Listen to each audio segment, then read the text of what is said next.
Quel plaisir de vous retrouver. Un, deux. Ça fait un petit moment, ça va faire Ça presque va 3 ans, hein, depuis qu'on a pu.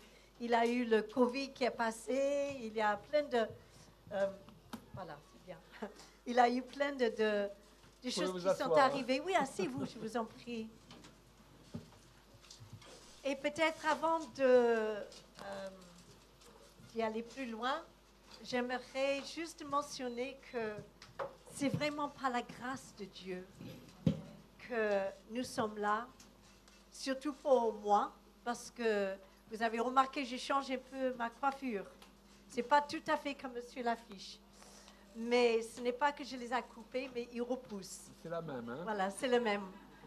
L'année passée, de 2021, on a passé par une épreuve avec mon mari, où j'ai eu un cancer. Mais le Seigneur m'a gardée. Et il a monté dans la barque avec moi. Et il m'a dit, Julia, on va faire le trajet ensemble. Il a placé à côté de moi des hommes, des femmes, des médecins, des infirmières qui ont été vraiment... J'ai vu la main de Dieu. Vous savez, tout à l'heure, Laurence disait, voilà, on marche dans la vallée de l'ombre de la mort, je ne crains aucun mal. Et la Bible nous dit, car son bâton et sa roulette est avec moi, et ça m'a rassure. Et j'avais le sentiment que pendant toute l'année passée, je voyais une empreinte de son bâton quelque part, que ce soit dans une chambre à la clinique ou que pendant le temps que j'ai suivi les traitements, mais par rapport aux personnes qui se trouvaient sur mon chemin. Et j'ai rencontré aussi d'autres personnes qui passaient par cette même épreuve. Et on a resté en amis, on se téléphone encore.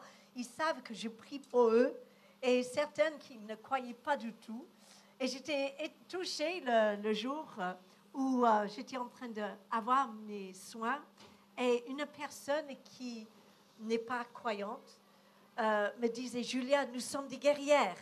Et je dis, qu'est-ce que tu dis là?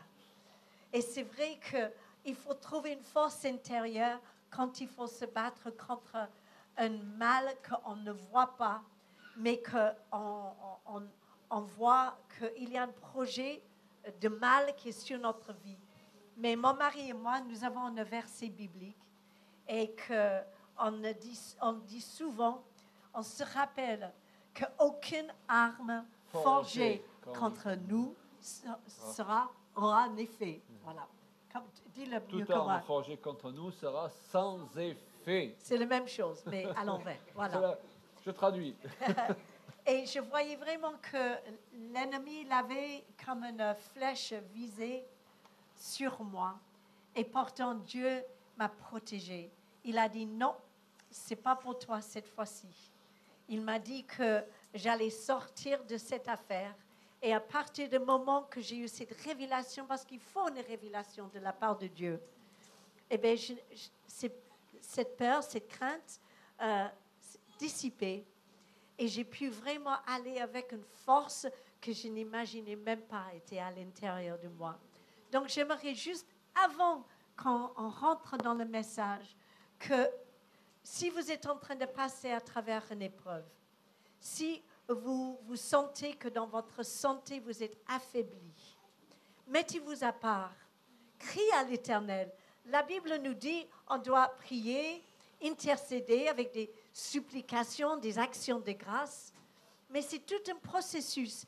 Qu'est-ce qu'on aime bien quand le miracle vient tout de suite? C'est vraiment génial. Moi, j'ai touché ça dans mon passé aussi, quand le Seigneur m'a guéri instantanément. Mais parfois, il y a un processus à déclencher. Parfois, il y a des choses qu'on est destiné à apprendre dans notre vie. Et Dieu il permet que ce processus va nous amener, bien sûr, à la guérison. Mais qu'est-ce que j'ai appris? J'ai appris beaucoup de choses. Je me suis rendu compte même que depuis cette épreuve-là, il y a des choses avec lesquelles j'ai lutté pendant toute mon existence et qui avaient disparu. Et c'est comme si je sors de cette affaire. Physiquement, je suis encore un petit peu fatiguée, Bien récupéré, mais j'ai bien récupéré. Mais j'ai une force intérieure que je n'avais pas même avant.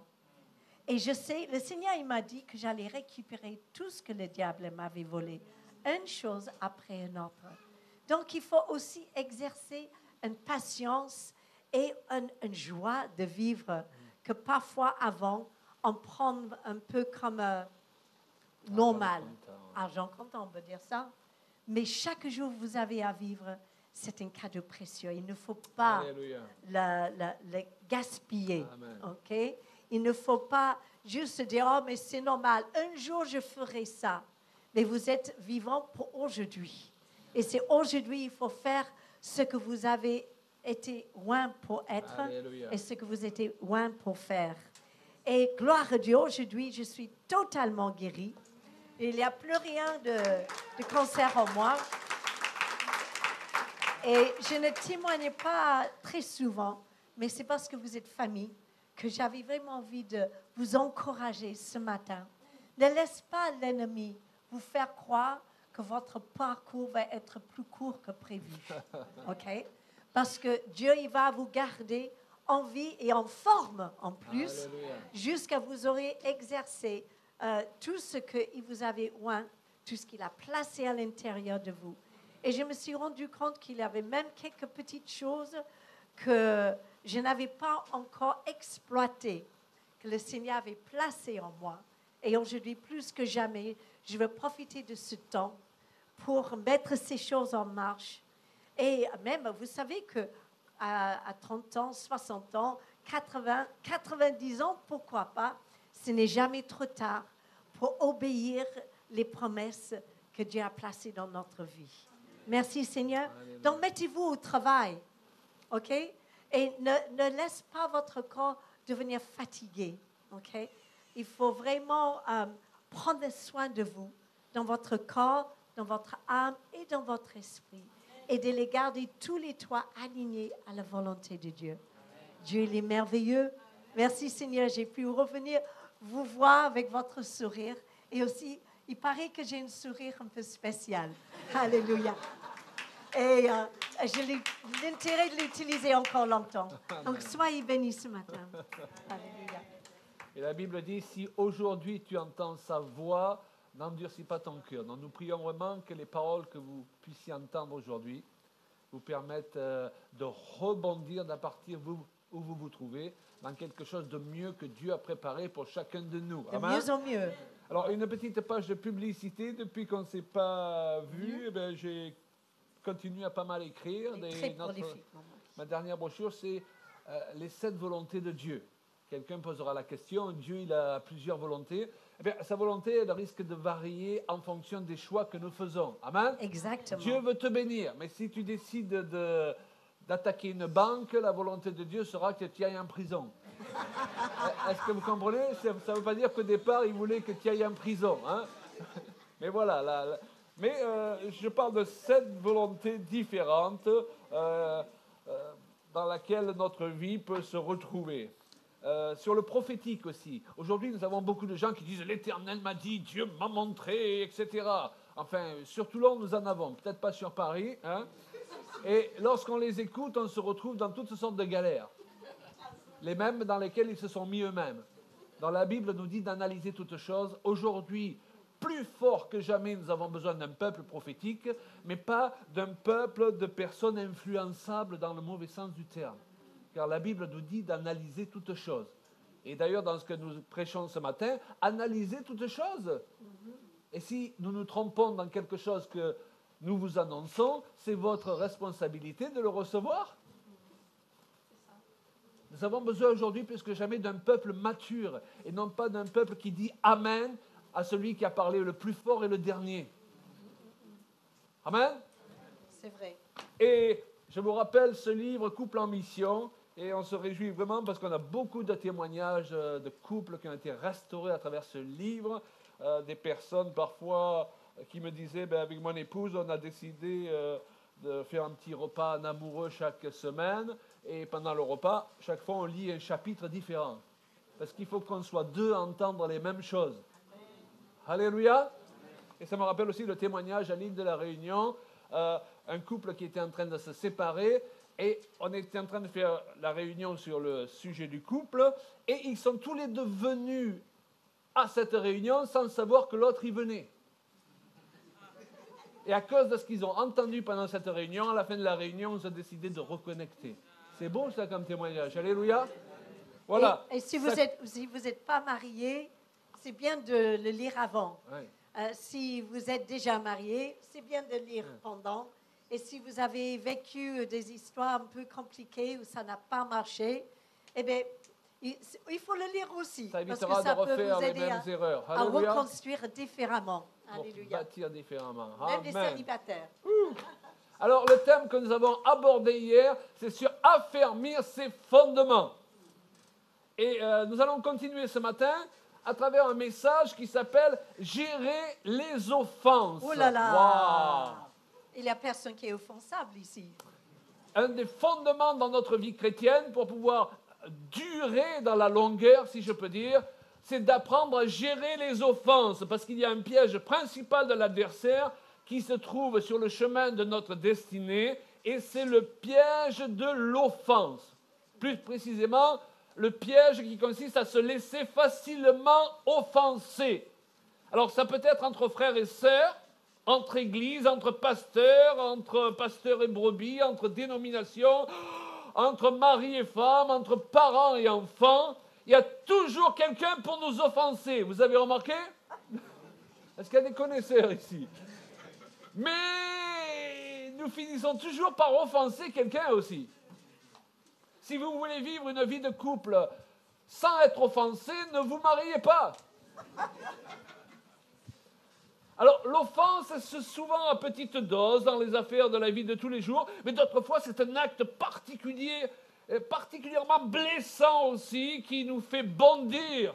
Et parfois, c'est bénin, on surmonte automatiquement sans faire trop de cas. Puis, il y a ces milliers de petites offenses qui s'accumulent tous les jours. Faites attention, ce n'est pas parce que l'autre ne dit rien qu'il faut continuer à le piquer. Parce que lorsqu'une coupe, elle déborde, eh bien, elle déborde à cause d'une goutte de plus. Et parfois, on a tellement chargé le sac à dos des personnes, on a pris l'habitude qu'elles ne disent rien, donc on continue à charger le sac à dos, et on met une brique de plus, et là, la personne s'effondre, et ce jour-là, elle se met en colère, et elle nous met la brique dans la figure. Et là, on se dit, mais pourquoi elle réagit comme ça?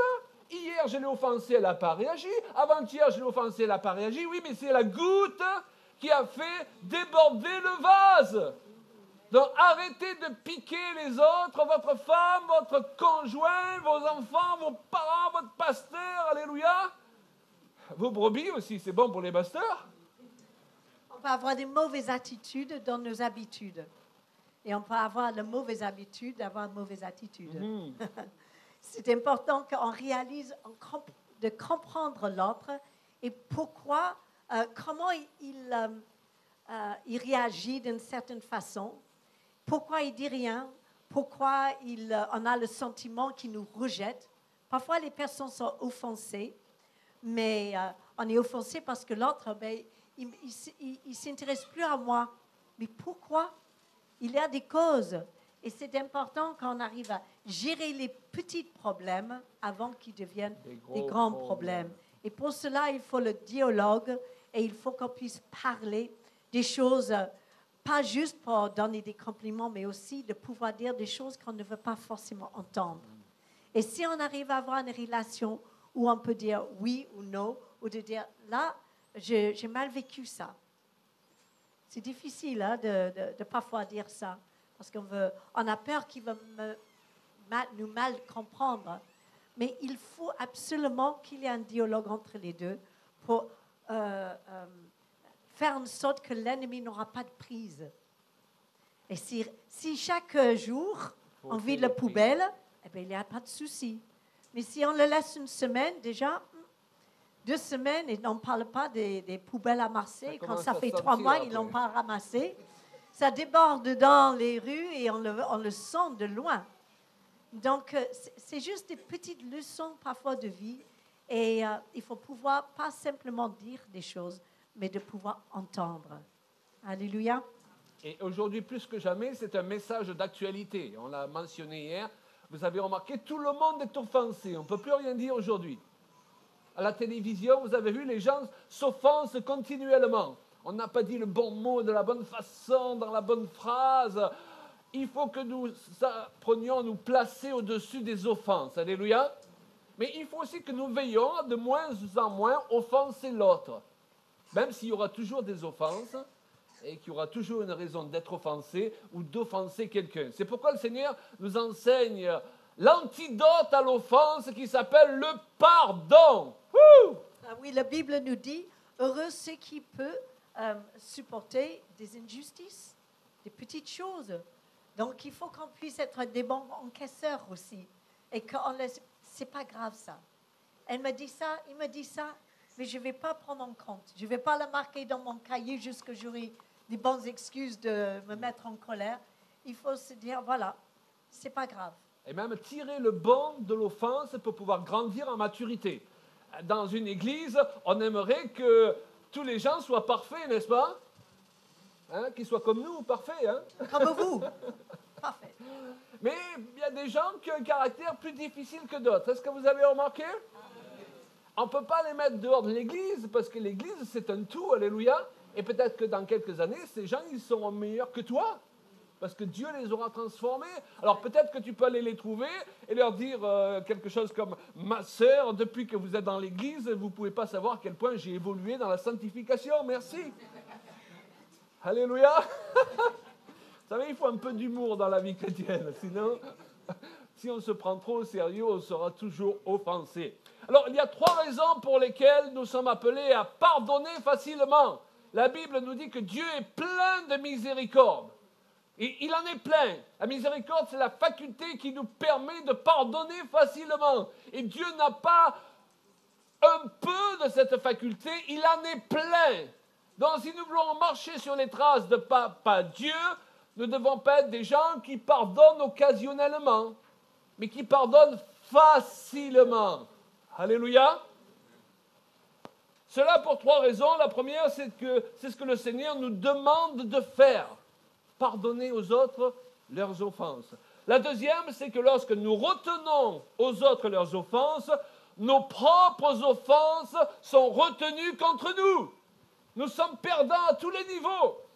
Et la troisième, c'est que l'offense qui n'a pas été gérée, si je peux dire, est une occasion par excellence pour que l'adversaire prenne des droits dans notre vie. Et la Bible nous dit dans Éphésiens 4:27 de ne pas laisser de prise à Satan. Une des prises par excellence pour que Satan ait un droit dans ma vie, c'est l'offense que je n'ai pas gérée. Je lui ai laissé prendre trop de place dans ma vie. L'offense s'est installée. Et qu'est-ce que l'offense produit en nous? Elle produit le ressentiment, elle produit l'amertume, la blessure. Ah, on ne dort plus la nuit. Il a dit ça sur moi. Vous vous rendez compte? Moi. L'obsession, la colère, voire le désir de vengeance.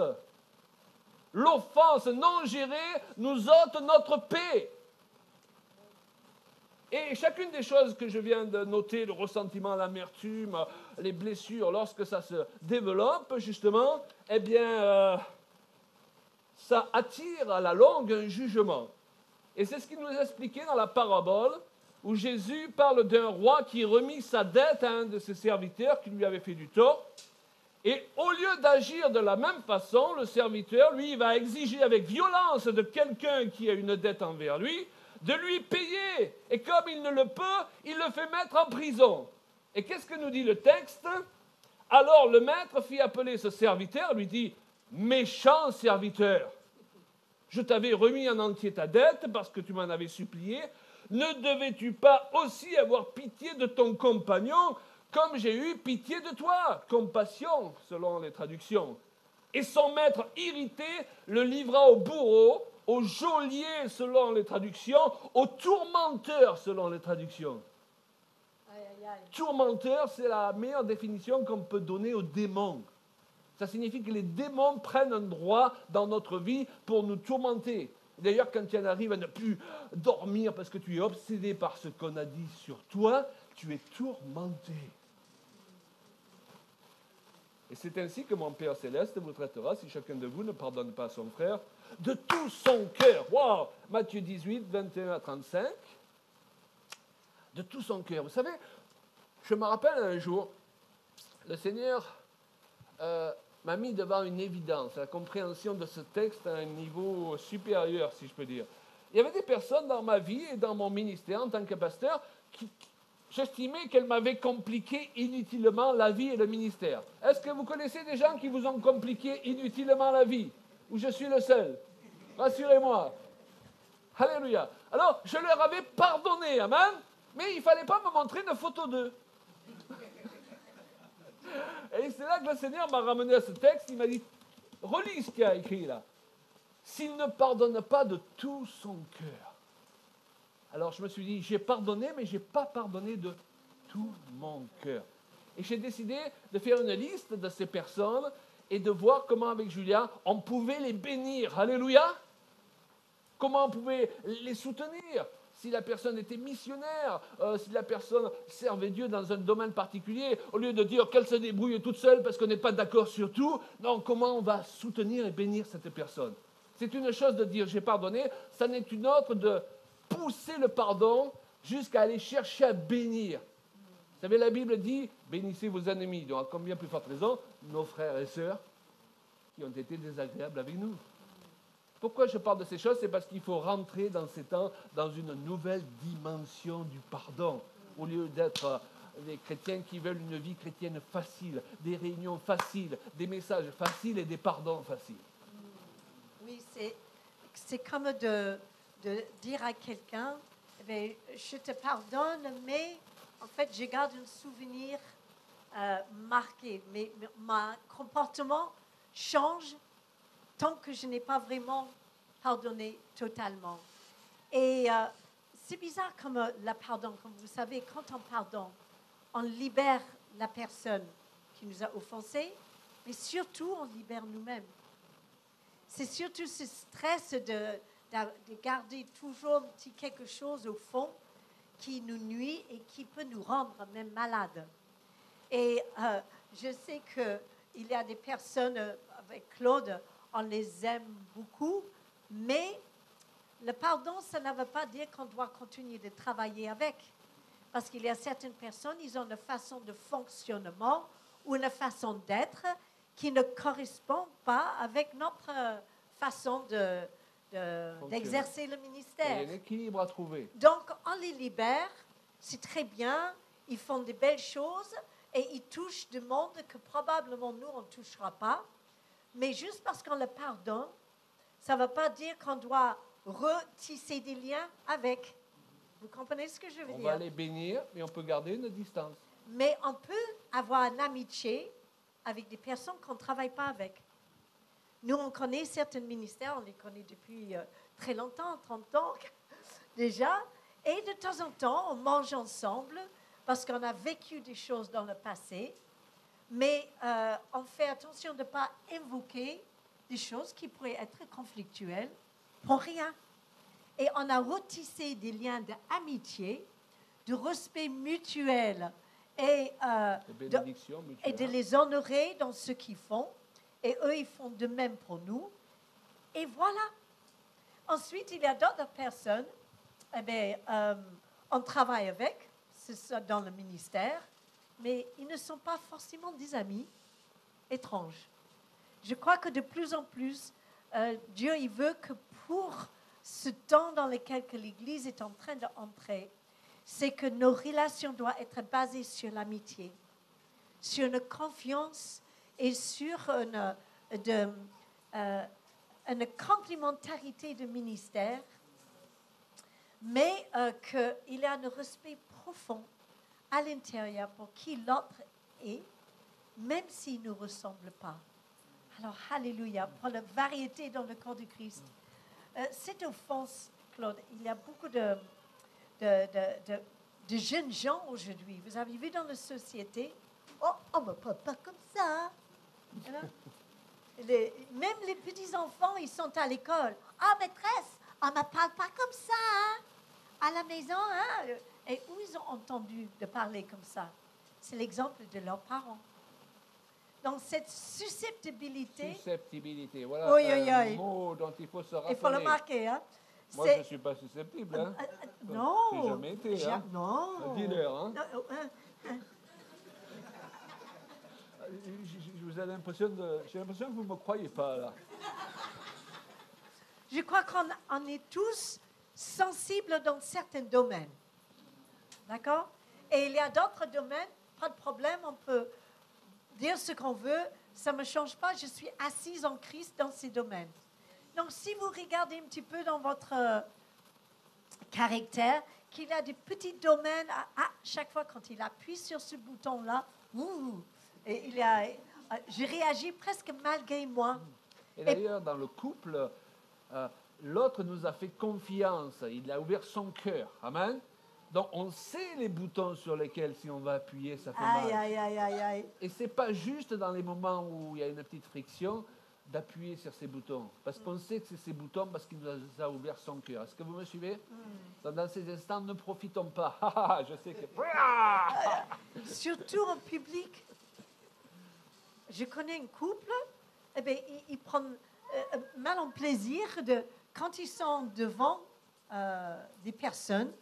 Eh bien, c'est un peu une façon qui peut dire, je vais régler mon affaire, ou elle ne peut rien dire parce qu'il y a des gens. Et c'est fourbe, c'est horrible comme façon de faire. On devrait occuper de nos problèmes chez nous. Et comme ça, quand on sera avec les autres, on peut même dire des choses, faire des blagues, et qu'on n'est pas susceptible dans ces domaines. On est là pour protéger l'autre. Pour promouvoir l'autre. Et on est là pour montrer aux autres qu'il est quelqu'un de bien.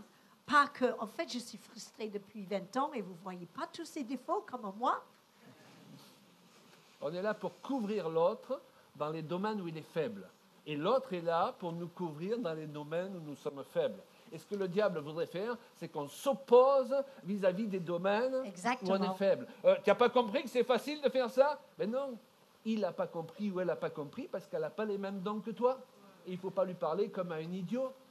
Il faut au contraire voir que la personne, ton conjoint par exemple, ou un frère dans l'église, dans ce domaine, il n'est pas aussi doué que toi, et au lieu de lui reprocher, le couvrir.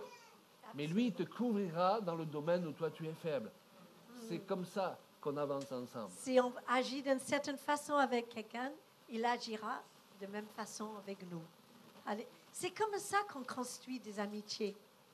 C'est comme ça qu'on va construire, d'avoir une confiance dans les personnes. Ce monde, comme je disais hier, il fait tout pour qu'on n'ait pas confiance. Et dans l'Église, il ne faut pas que ça soit ainsi.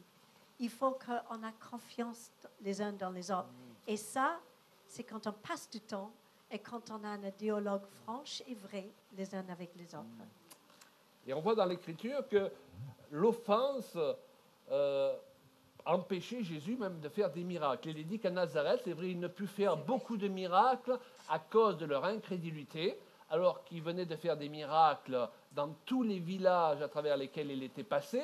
Mais à Nazareth, il ne put faire beaucoup de miracles. Et c'est vrai qu'il y avait l'incrédulité, mais il y a aussi quelque chose qui est précisé au verset 57 de Matthieu 13, qu'il était pour eux une occasion de chute.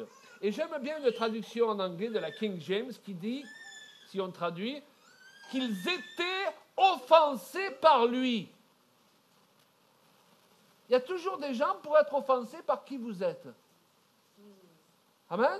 Jésus était gênant. Et même en tant que pasteur, vous savez, il y a des gens qui sont offensés parce que vous n'avez pas la coupe de cheveux réglementaire. Ils sont offensés parce que vous n'avez pas le costume réglementaire. Parce que vous n'avez pas la cravate réglementaire. Est-ce que la Bible dit, voici les signes qui accompagneront ceux qui auront cru, ils imposeront les cravates aux malades et les malades seront guéris? Hein? Dans votre version de la Bible, c'est ce qui est marqué? Ils imposeront les mains aux malades. Ce qui est important, c'est qu'il y ait quelque chose qui sorte de toi. Alléluia. Alors, ça ne veut pas dire qu'il faut se négliger, merci Seigneur, mais le peuple de Dieu, il doit vivre dans la liberté. Chacun de nous avons reçu des dons différents de la part du Seigneur. Alléluia. Et nous devons apprécier l'autre dans sa différence.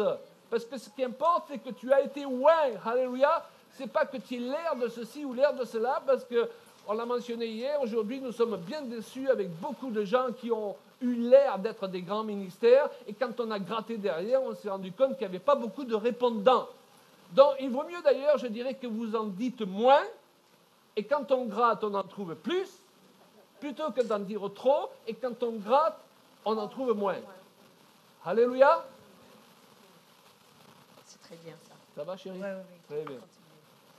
Alors, il faut s'encourager dans le couple. Alléluia. Vas-y. C'est très bien, chérie. J'ai bien aimé ce que tu as dit tout à l'heure. Alléluia. Gloire à Dieu. Sois Oui, béni. mais bon, là, Nous vivons dans un monde où il y a tellement de personnes pour nous décourager, nous critiquer continuellement. Nous avons un autre ministère. Alléluia. Déjà, c'est quand on loue Dieu, on dit à quel point il est formidable. Alléluia. Mais c'est un ministère aussi qu'on doit exercer les uns à l'égard des autres. C'est d'avoir de la considération les uns pour les autres. La culture de l'honneur, s'honorer les uns les autres. Alléluia. Gloire à Dieu, honorez vos pasteurs.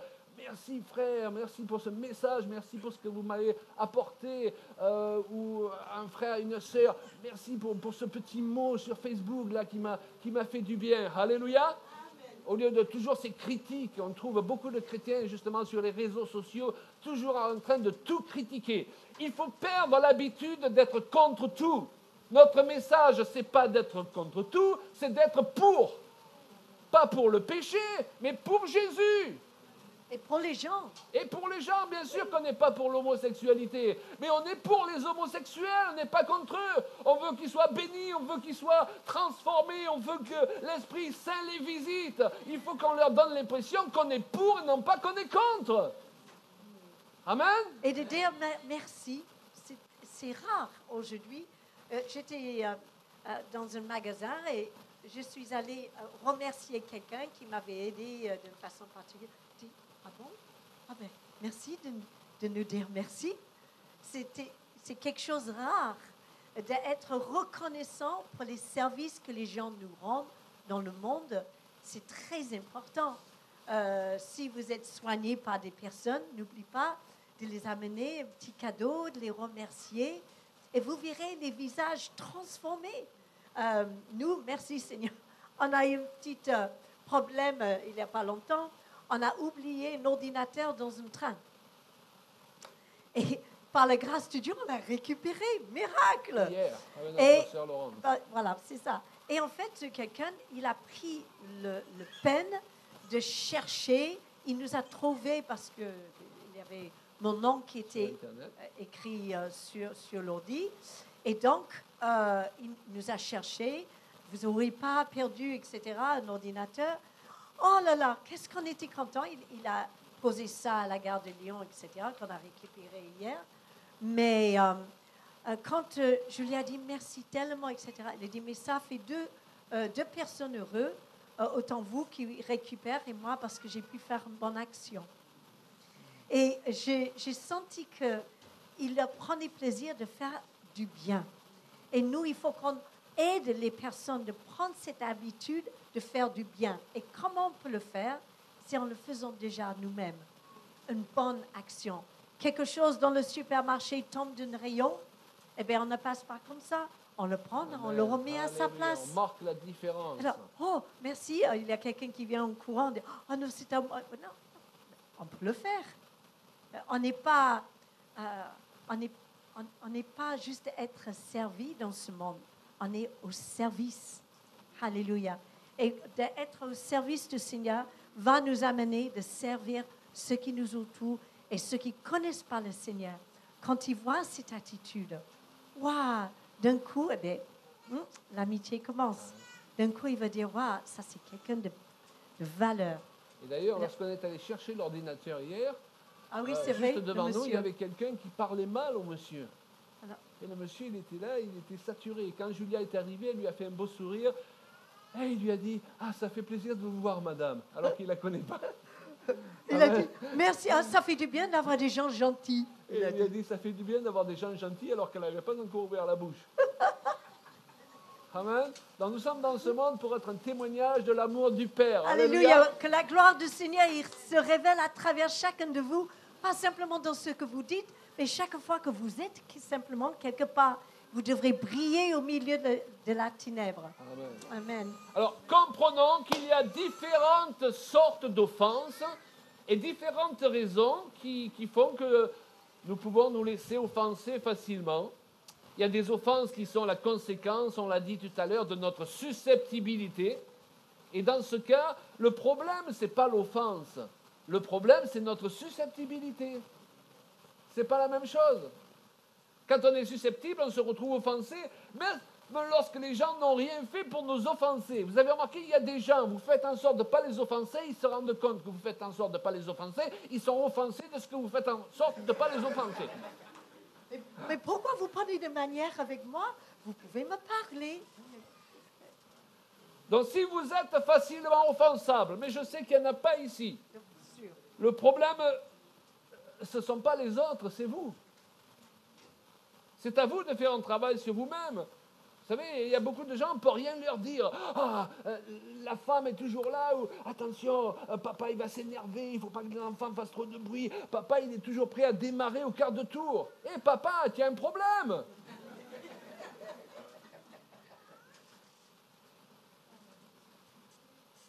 Mais je dis ça pour les gens qui habitent dans la région toulonnaise, ok? Vous n'êtes pas concernés, que ce soit clair. Ils ne vont jamais venir en vacances chez nous. Hein? Et je crois d'ailleurs que ce genre de problème, de maladie, ne se soigne pas avec des médicaments chez les chrétiens, mais par la repentance. Il y a des choses dont il faut se repentir. Alléluia. Il y a des choses dans notre vie, mais il a fallu que je me repente de la manière dont parfois je parlais à ma femme ou réagissais vis-à-vis de certaines choses et vice-versa. Ça ne suffisait pas de dire « Oh, ben le Seigneur, il passe, il va me changer. » Participe au changement. Amen. Alléluia.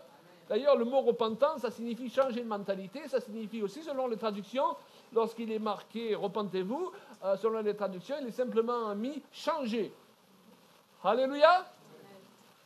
Ensuite, il faut discerner parmi les gens qui nous offensent qu'il y a ceux qui le font par maladresse. Alors, on a tous été maladroits, et ça nous arrive encore. C'est-à-dire qu'ils ne le font pas exprès, ils ne voient pas qu'ils vous blessent, ils ne se voient pas. Et je le disais hier, parfois on passe par des périodes, on est un peu dans l'orgueil, et l'orgueil aveugle. La caractéristique de l'orgueil, c'est que quand on est orgueilleux, on ne se voit pas. On agit comme un gosse de 10 ans, tout le monde le voit, sauf nous. Ensuite, il y a la cause de l'ignorance. Quelqu'un vient nous trouver et nous dit « Oh, ma sœur, je ne comprends pas pourquoi vous prêchez. La Bible dit que la femme ne doit pas enseigner, etc. » En général, moi, je ne rentre pas dans une discussion à n'en plus finir. Je lui dis « Je vais vous offrir ma brochure sur le sujet. » Amen. Parce que le problème, ce n'est pas que la personne est obligatoirement mal disposée, c'est qu'elle est ignorante.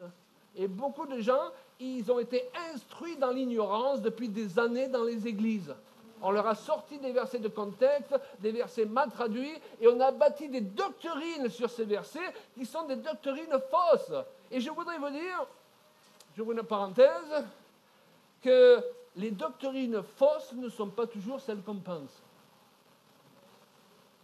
Donc vous devez apprendre à penser par vous-même et à vous instruire. Alléluia.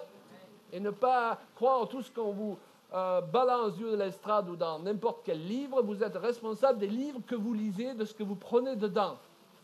Donc il ne faut pas être offensé quand quelqu'un fait quelque chose, mais il ne se rend pas compte. Hein? C'est encourager les personnes. Voilà. Et par votre façon d'agir, vous allez pouvoir les aider à s'améliorer et d'être un peu moins susceptibles ou énervants. On peut dire. Ensuite, il y a les personnes qui débordent facilement. Vous savez, il y a des personnes qui ont une tendance à toujours déborder. Ils en font trop, ils en disent trop régulièrement, donc ils ont du mal à arriver à la fin de la journée sans avoir offensé quelqu'un. Parfois, c'est la fatigue. Ça arrive. C'est souvent parce qu'elles sont en cours de guérison. Alléluia. Et elles ont besoin qu'on relativise plus avec elles qu'avec d'autres. Et donc, il y a le thème aussi, la raison, oui, il y a plusieurs raisons qu'on doit prendre en considération. Les gens ne nous offensent pas toujours pour la même raison. Parfois par simplement immaturité. Un enfant, si vous ne prenez pas en considération que c'est un enfant, il va vous frustrer chaque jour, les mamans là. Hein? Si vous parlez à votre enfant de 5 ans comme s'il avait 20 ans, tu n'as pas vu qu'il y a une porte là? Pourquoi tu es rentré dedans la tête première? Hein? Sois adulte un peu. Ben justement, il n'est pas.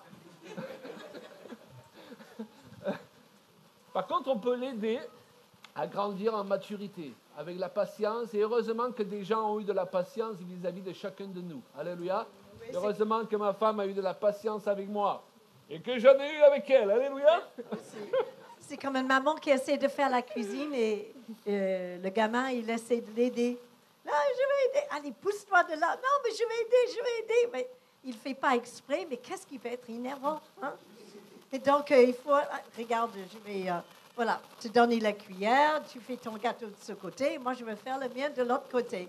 On va s'arranger pour qu'on arrive au bout de cette aventure. Et la dernière cause, c'est que c'est vrai, dans l'Église, on imagine parfois qu'on est rentré dans la grande famille d'amour du Seigneur. Amen. Et parfois on a des déceptions parce qu'on croit que tout le monde il est gentil. Hein? Tout le monde il est beau, tout le monde il est gentil. Et je voudrais vous dire que tout le monde il n'est pas beau, tout le monde il n'est pas gentil. Et même dans l'Église, on trouve des gens très méchants et qui utilisent même des versets bibliques pour justifier leur méchanceté. Donc il est important de discerner les différents cas, c'est-à-dire des gens avec qui il va falloir être plus ferme qu'avec d'autres. Et dire non, là, ça suffit. Amen. Gloire à Dieu. Alors, je veux ouvrir une parenthèse aussi. Et il est important de réaliser que dans notre jugement, il vaut mieux avoir une doctrine un peu bancale, mais avoir un cœur droit et bon, parce que Dieu nous juge en fonction de notre cœur, et il nous juge en fonction de notre connaissance, qu'avoir une super doctrine et juger tous les gens avec cette doctrine. Alors, le mieux, c'est d'avoir une doctrine le plus au point, le plus juste possible, et avoir le caractère qui va avec. Mais si on devait choisir, comme Dieu nous juge par rapport à notre cœur, vous savez, dans les milieux évangéliques, souvent on juge tous les gens, à une époque on jugeait tous les gens qui ne sont pas évangéliques, vous savez, c'est comme s'ils n'avaient rien compris. Mais nous qui évoluons dans nos voyages dans toutes sortes de milieux, on rencontre des gens merveilleux dans tous les milieux. Et on rencontre des gens qui ne sont pas si merveilleux aussi dans tous les milieux. Amen. Alors, on rencontre parfois des gens qui sont dans un milieu où on ne leur a pas enseigné certaines choses, mais leur cœur, il est droit. Est-ce que vous comprenez? Donc, nous, on a pensé que si on a la doctrine parfaite, non, si tu ne la mets pas en pratique, tu es encore plus coupable que celui qui ne connaît pas. C'est pour ça que la Bible nous dit, ne soyez pas nombreux à vouloir enseigner parce que vous êtes jugés plus sévèrement. Vous savez qu'aujourd'hui, je suis jugé en descendant de cette estrade plus sévèrement que vous, parce que je dois rendre des comptes par rapport à ce que je vous ai enseigné. C'est-à-dire, les maris, je dois descendre de cette estrade en étant un meilleur mari que vous. Et parfois, je me dis, j'aurais mieux fait de ne pas parler sur ce sujet. Mais vous avez une responsabilité aussi. Vous êtes venus ce matin. Donc, vous entendez peut-être des choses nouvelles ou sous un angle nouveau. Et donc, vous êtes encore plus responsable que si vous n'étiez pas venus. Fallait pas venir. Alléluia. Alléluia. Donc, nous devons assumer notre maturité. Plus de connaissances va nous amener vers plus de bénédictions. Car le Seigneur dit, vous connaîtrez la vérité et la vérité vous affranchira. Wouh! Et c'est vrai que le plus qu'on est sûr de notre identité dans le Seigneur, quand on est à l'aise à l'intérieur de nous, à l'aise avec les gens, qu'on n'est pas, on n'a pas peur des personnes où ils nous impressionnent, etc., ou que notre raison de faire des choses, nos motivations ne sont pas bonnes, et bien souvent il va y avoir des conflits. Mais si simplement on est bien dans le Seigneur, et qu'on lui a laissé vraiment travailler notre cœur, notre corps, qu'on a vécu tellement de choses, à un moment donné, mais je peux y aller avec les gens, même s'ils ne voient pas des choses exactement comme moi, c'est pas grave. j'ai pas peur. Je me sens Je pas vais- menacé. Ouais, exactement. Je me rappelle toujours de cette femme. Elle s'occupait d'une bibliothèque évangélique et elle était invitée d'y aller dans un milieu plus traditionnel pour avoir un stand. Elle a dit non, je ne peux pas y aller. J'ai peur que leur doctrine va me tendre l'esprit. Mais si tu n'es pas sûr de ce que tu crois, ne va pas. Mais si on est sûr de qui on est, on peut y aller n'importe où. Et on ne peut que rayonner, on peut être dans le partage, on peut trouver chez les autres les choses qu'on peut être d'accord, et ensuite avoir une discussion dans la paix, sans se sentir offensé ou attaqué. Vous comprenez ce que je veux dire? Donc, c'est vraiment important, cette maturité que Claude... La maturité. C'est que jusqu'à il y a quelques années, je crois que l'exigence de ce que le Seigneur il attend de son corps a augmenté. Il veut aujourd'hui qu'on soit une église faite de personnes mûres, apaisées et remplies d'amour. Si on va avec le critique, on ne peut pas y aller avec la compassion. Ça ne va pas ensemble. On ne peut pas exercer l'amour et d'être attentif aux blessures et aux problèmes des autres si on n'a pas déjà réglé les nôtres ou que si on va sur la défense. Parce qu'on ne va que parler par réaction au lieu d'accueillir les paroles, même s'ils ne sont pas tout à fait ce que j'aimerais entendre, mais ça va me permettre d'aider la personne. Vous voulez aider des personnes autour de vous? Vous voulez continuer d'amener des âmes à Christ? Vous voulez continuer d'être un citoyen du ciel, un ambassadeur de l'Évangile? Alors, vous ne pouvez pas y aller avec ce bagage de susceptibilité, et d'être fragile, d'être facilement offensé. Il faut y aller. C'est pas grave. Ils vont dire des choses. Peut-être je vais mentionner que je suis chrétienne dans un endroit et ils vont me dire « Ah, encore un autre. Hein? » Eh bien, qu'est-ce qu'on va faire? On ne va plus jamais y aller là-bas? Ou est-ce qu'on va retourner et par l'amitié que je vais créer avec ces personnes, ils vont voir qui je suis de l'intérieur et leur donner envie de connaître mon Dieu. Alléluia. Alléluia. Donc, débarrassons-nous de choses qui nous freinent d'être simplement des ambassadeurs du Seigneur et de porter la parole à ceux qui ont le plus besoin. Pour terminer, ce verset Proverbe 19, 11, l'homme qui a de la sagesse est lent à la colère, il met sa gloire à oublier les offenses. Oh. C'est beau ça comme verset. Tu peux le relire? L'homme ou la femme qui a de la sagesse est lent à la colère et il met sa gloire à oublier les offenses. Alléluia. Matthieu 5, 11, heureux serez-vous lorsqu'on vous outragera, qu'on vous persécutera et qu'on dira, donc qu'on vous offensera, et qu'on dira faussement de vous toutes sortes de mal à cause de moi. La Bible ne nous dit pas de râler, elle nous dit d'être heureux. Amen. Est-ce que nous pouvons passer, je parle à moi le premier, de ce stade où nous réagissons et nous râlons, permettez-moi l'expression, facilement, au stade où nous nous réjouissons. Alléluia! Wouh! Les premiers disciples, on les battait de verge, et la Bible nous dit qu'ils repartaient joyeux d'avoir été jugés dignes de souffrir pour le Seigneur. Vous ne pensez pas que l'Église d'aujourd'hui, elle doit redécouvrir ça? Merci pour la bénédiction, mais on a une Église qui veut que la bénédiction aujourd'hui. Il faut qu'on puisse se réjouir d'avoir été offensé pour la gloire du Seigneur. Wow. Wow. Alléluia. Alors, nous terminons. Lorsque vous gérez les offenses, comme l'a dit Julia, ça consiste en trois choses. Vous vous libérez vous-même des conséquences de l'offense.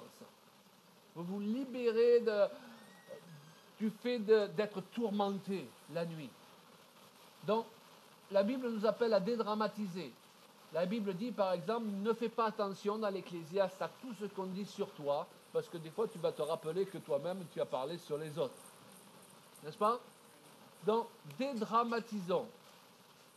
On se libère soi-même. Ouh.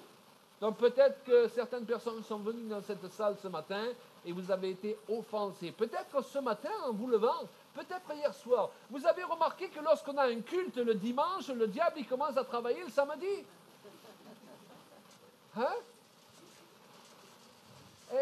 Et même parfois dans les familles de pasteurs ou de personnes qui doivent prêcher, le diable il dit, oh, toi tu vas prêcher ce matin, je vais faire en sorte qu'il y ait un accrochage avec ta femme, tu prêches à 11 heures, je vais créer un accrochage avec ta femme à 9 heures. Hein? Et la personne elle arrive là, et le diable fait en sorte qu'elle se sente indigne d'apporter la parole de Dieu. Hey, il faut dédramatiser, et puis il faut veiller aussi. Amen. Gérer les offenses consiste à se libérer, mais deuxièmement, à libérer les autres aussi. Vous savez pourquoi? Parce que lorsque on retient les offenses, on commence à libérer un jugement sur les gens. Donc s'ils sont affermis en Christ, ils ne risquent rien. Mais s'ils ne sont pas affermis en Christ, je voudrais vous dire que nos paroles, nos critiques à leur égard, notre attitude, elle ouvre une porte pour l'adversaire pour les frapper. Donc on ne se rend pas toujours compte qu'on libère, de la même façon qu'on peut libérer la bénédiction par nos paroles, les démons sont à l'affût de tout ce qui sort de notre bouche pour prendre des droits. Et si on prononce des malédictions, la Bible dit la mort et la vie sont au pouvoir de la langue. Alors vous allez me dire malédiction, non. Mais dans le langage biblique, à la différence de notre langage en français, maudire, c'est critiquer les gens, c'est parler mal sur eux. Nous, maudire, c'est je prends une poupée, je plante des aiguilles dedans. C'est ça, entre autres. Mais bibliquement, ça commence bien avant. C'est libérer des paroles négatives. Si je dis à mon fils, tu es stupide, tu es un incapable, je le maudis, je le conditionne à se comporter stupidement et un incapable. Hey, quelqu'un dit, mais c'est pas grave, tout le monde parle comme ça. Nous ne sommes pas tout le monde. Hein? Un mari ne peut pas parler n'importe comment à sa femme, une femme ne peut pas parler n'importe comment son mari. Hey, tu ne peux pas quitter la maison, tu as parlé n'importe comment, et si tu as une conscience, être tranquille. Non, ta conscience, tu as un téléphone à ton conjoint, excuse-toi. Hello. Parce que sinon, tu vas te coucher le soir sur ta colère, et le diable prend des droits pendant la nuit. Donc, libère-toi, libère les autres, et libère Dieu. Alors, n'interprétez pas mal ce que je veux dire par là, est-ce que Dieu a besoin d'être libéré? Lorsque je garde de l'amertume, je me positionne en juge, n'est-ce pas, vis-à-vis des autres, mais j'empêche Dieu de me bénir et de les bénir. Donc je dois libérer Dieu pour qu'il puisse me bénir. Je dois lever l'obstacle qui empêche Dieu de me bénir. Donc quand je pardonne les offenses, ça ne veut pas dire que je dis que ce n'est pas important, hein, que je dis, bon, ce n'est pas important. La justice est importante. La justice, le trône de Dieu, il est bâti sur la justice. La justice, elle sera donnée à celui à qui tu pardonnes, mais lui ne pardonne pas, il aura des comptes à rendre à Dieu. Mais ce n'est pas tes affaires. Et si tu es au milieu de... Comme le gamin, Comme tu toujours disais, dans la comme le cuisine. gamin, hein, Voilà. maman, elle range le linge, et le gamin, il veut l'aider à ranger le linge, mais il dérange plus que ce qui range. C'est ça. Et Papa, donc, je vais aider, je vais aider. donc, souvent, Dieu, il te dit, lève-toi du milieu. Exactement. Pardonne pour que je puisse agir. Amen. Agir, c'est-à-dire bénir, mais aussi rendre mon jugement. Mais ça ne nous regarde pas. À moi la vengeance, à moi la rétribution, dit Dieu. Amen. Donc lorsque je refuse de pardonner, de faire ma part, j'empêche Dieu d'agir. Et donc, nous sommes appelés à nous libérer nous-mêmes, à libérer les autres, et à libérer le bras de Dieu. Alléluia. Alléluia. Oui, le bras de Dieu, il n'est pas trop court. Merci Seigneur. Il est encore là pour nous aider et pour veiller sur nous. Seigneur, j'ai juste à cet instant, je crois que vraiment ce matin, il y a des personnes qui veulent et qui méritent vraiment d'être débarrassées de certains traits de caractère, de certaines susceptibilités. et de réaliser qu'il peut changer. Alléluia. Qu'on n'est pas obligé d'être comme une éponge chaque fois que quelqu'un dit un mot à travers. On n'est pas obligé de tout prendre pour nous ou de même se sentir toujours concerné. Parfois, ce n'est pas notre problème ce que les autres pensent. Et qu'il faut qu'on s'arrête d'être fragile.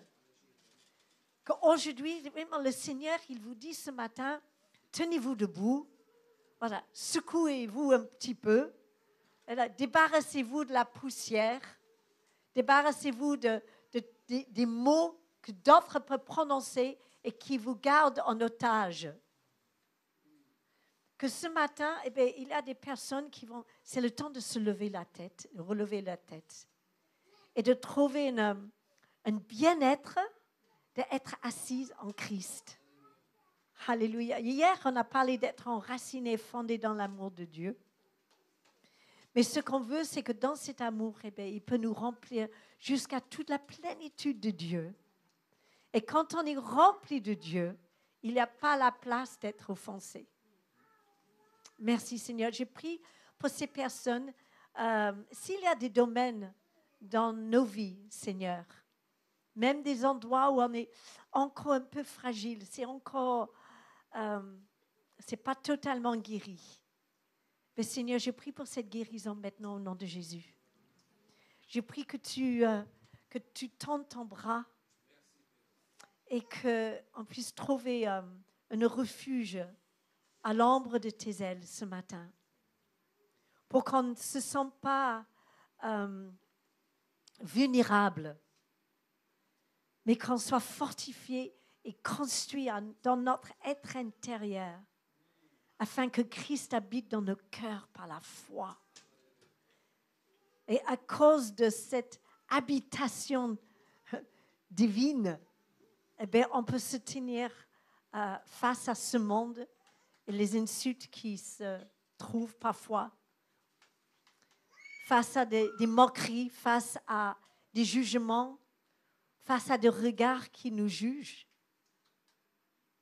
Merci de nous libérer aujourd'hui de le regard des autres, de le comportement des autres, de notre famille parfois, pour qu'on puisse entrer pleinement dans la totalité de ce que tu as pour nous, Seigneur. On peut marcher dans une nouvelle liberté de vie et que la compassion, l'amour, la persévérance, la foi, la douceur, toutes ces choses, le fruit de l'esprit puisse se manifester dans notre vie.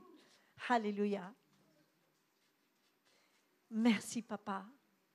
Merci pour ta guérison ce matin. Merci. Merci de m'aider, de nous aider. Au nom de Jésus. Amen. Amen. Merci, Seigneur. Alléluia. Ça fait du bien.